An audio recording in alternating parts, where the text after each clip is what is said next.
हे प्रभु, मैं आ तो नहीं पाया, पर मेरा ये प्रसाद, मेरा ये भेंट स्वीकार कर लेना। वो भगवान को रिझा रहा है। और इधर ब्राह्मण जब जगन्नाथपुरी पहुंचे, सिंह द्वार पर खड़े होकर पहला काम बोले यही करता हूं, बाद में अंदर प्रणाम करने जाऊंगा, टोकरी अंदर भी नहीं लेके जानी। उस भक्त ने ऐसे ही कहा है। सिंह द्वार पर खड़े होकर एक फल लिया आम का टोकरी में से, तो कहने लगा, हे प्रभु, ये फल आपके भक्त राम बोला जुलाहा ने भेजा है, आप कृपा करके इसे स्वीकार करें, उसके प्रसाद का भोग लगाएं। मैं यहीं से आपको भोग लगा रहा हूं प्रभु, आप स्वीकार करें। ब्राह्मण ने जैसे ये शब्द कहे, उसके आंखें नेत्र बंद हैं। पत्रम पुष्पम फलम तोयम यो में भक्त्या प्रयच्छति तदहम भक्त्यो परहितमश्नामि प्रयतात्मना। जैसे हाथ में फल लिया हुआ था, नेत्र खोले, हाथ में से फल गायब हो गया।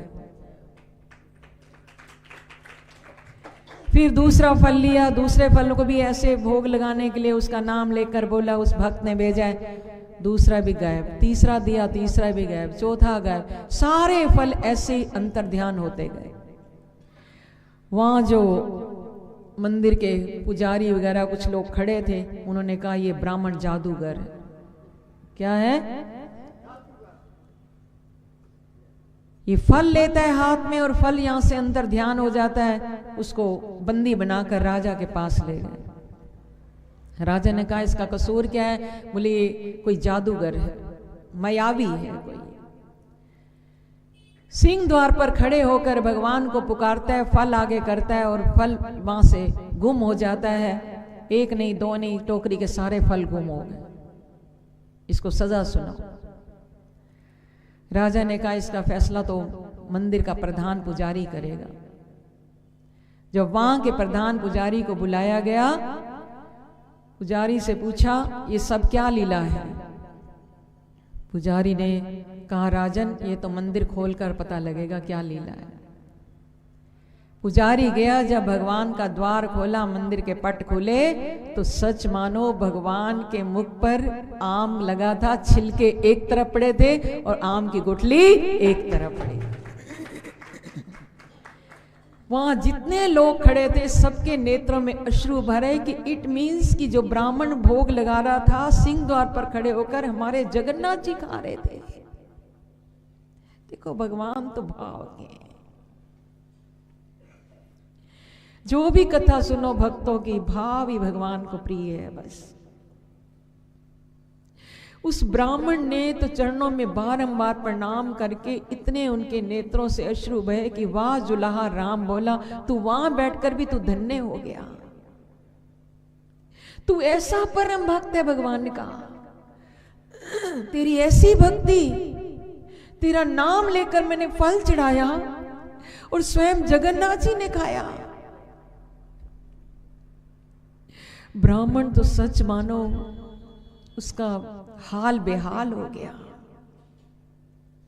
राजा भी नतमस्तक हुआ कि हमारे जगन्नाथ जी यहाँ प्रत्यक्ष भगवान है। यहाँ के ये भक्तों की भावना के भूखे हैं, ये प्रेम के भूखे हैं। ब्राह्मण से तो रहा न गया, प्रणाम करके जल्दी से वहां से भागा और वापिस आया अपने गांव में, अपने मित्र से मिला, राम बोला जुलाहा से, और उसको जब वहां की सारी बात बताई कि तू कहता है कि मुझे मंदिर में प्रवेश भी मिलेगा कि नहीं,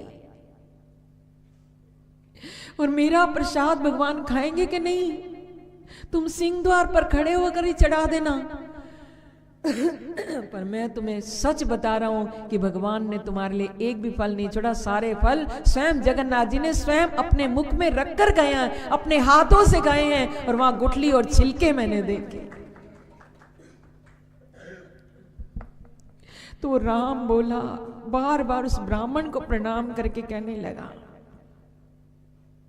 मुझे तो कुछ नहीं आता, मैं क्या जानूं कैसे भगवान की भक्ति करते हैं। बस एक बात है, मन निर्मल है, सील है उनके अंदर, नम्रता है, प्रभु का नाम ध्याता हूं, बस उनके चरण मेरे हृदय में रहते हैं,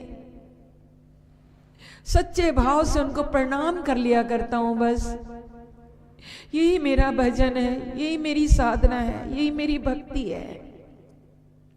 हे ब्राह्मण देव, मैं कुछ नहीं जानता, ये तो प्रभु की महिमा है। ये तो ठाकुर जी ने मुझ पर कृपा की, जो मेरी भेंट स्वीकार की, मेरा प्रसाद स्वीकार किया। और भक्ति तो आपकी है, जो आपने वहां जाकर निवेदित किया भगवान को, और मेरी तुच्छ भेंट भगवान ने स्वीकार कर ली। हे ब्राह्मण देव, मैं आपका आभार कभी नहीं भूलूंगा। अब तो राम बोला भी जुलाहा। एक समय ऐसा आया, तड़प उठी,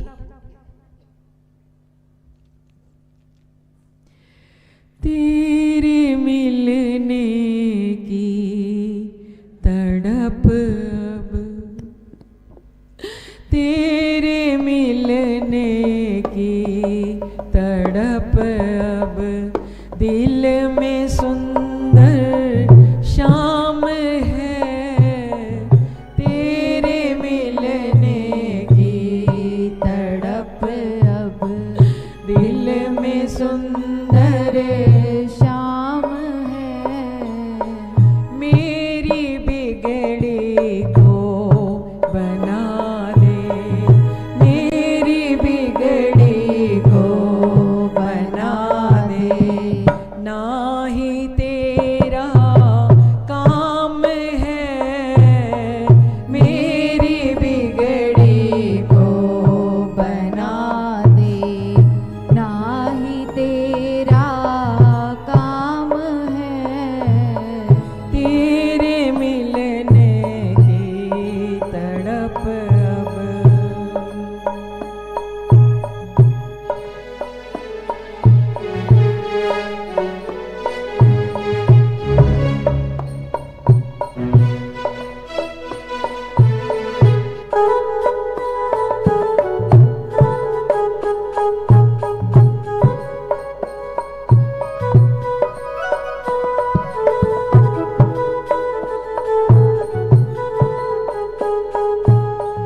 दूर कर दूही का पर्दा, क्यों नजर आता नहीं। दूर कर दूही का पर्दा, क्यों नजर आता नहीं। तेरा लुकना और छिपना अब मुझे भाता नहीं। तेरा लुकना और छिपना अब मुझे भाता नहीं। कौन से गोकुल में है तू, कौन से गोकुल में है तू। कौन सा ब्रिज धाम है, कौन से गोकुल में है तू। कौन सा ब्रिज धाम है, तेरे मिलने की तड़प अब, तेरे मिलने की तड़प अब। रो रो कर पुकारने लगा भगवान को। यदि ये बात ब्राह्मण देव सच बोल रहे हैं, ये ब्राह्मण तो कभी झूठ बोलता नहीं, और प्रभु आपने मेरी भेंट स्वीकार की, तो मैं वहां तो नहीं आ सकता।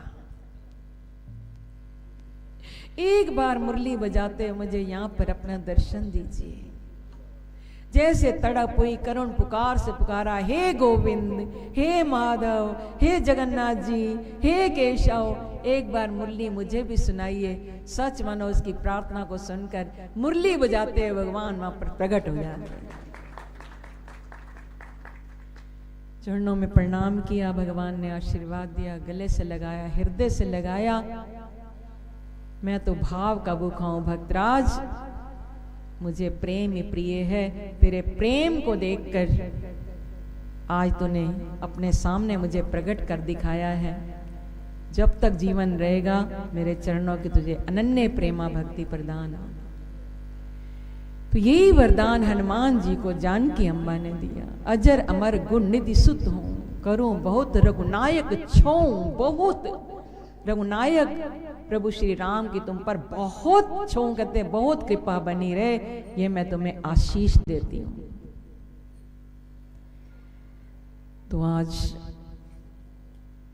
बड़े भाव से आप सभी ने सुंदरकांड के अगले 2 अध्यायों की व्याख्या सुनी। एक एक चौपाई का बड़ा सुंदर अर्थ है, गाने में सुनाने में आनंद आ रहा है। आपको आनंद आया सुनने में? तो आइए हम भी मुरली वाले से प्रार्थना करें, जैसे उस भक्त को मुरली बजाकर दर्शन दिए, हमें भी अपनी बांसुरी सुनाएं और हमें भी अपना दर्शन दें।